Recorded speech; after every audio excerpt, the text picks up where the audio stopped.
So mga tol, bukas na po magaganap ang inaabangan ng mga Pinoy boxing fans, ang weigh-in ni former 3 Division World Champion General Casimero versus Japanese Kyunosuke Kameda. Diyan na nga po magkakaalaman mga tol kung makukuha ba ni Casimero ang timbang. Bukod po kasi sa laban nila sa araw ng Sabado, inaabangan din talaga ng mga fans at mga bashers ang weigh-in ni Casimero bukas. Pero mukhang wala nang kaproblema sa timbang si Casimero. Makikita po kasi sa latest post ng Cuadro Alas It's My Boy channel, relax na po si Casimero. Paupo-upo na lang ito habang nagsiselfone at makikita mga tol na hindi na siya nagsusuot ng sauna suit, kaya mukhang kuwang-kuwa na talaga ang timbang. Suot-suot pa ni Casimero mga tol ang damit na may picture ni Ippo Makonochi. Nag-Ala-Dempsey roll pa si Casimero. Samantala, Kyunosuke Kameda nakipag-light sparring pa sa Kyrgyzstan 2 araw bago ang laban. Makikita mga tol na manipis na din ang katawan ni Kameda at ready na din ito sa final weigh-in bukas.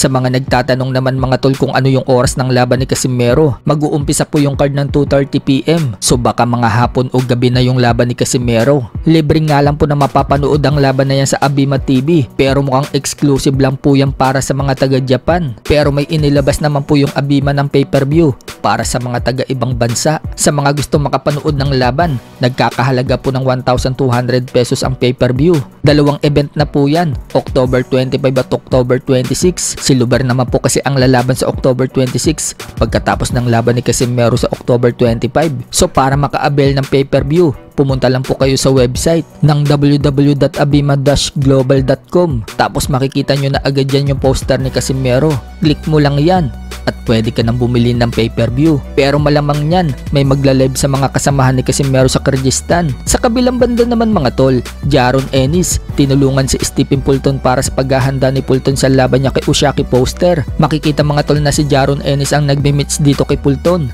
Hindi lang pala sa boxing magaling itong si Ennis, pati sa pagmi-meets, magaling din pala ito. Beautiful, beautiful. Freddie Jason, West Philly, Germantown, Brickyard. Look at this shit.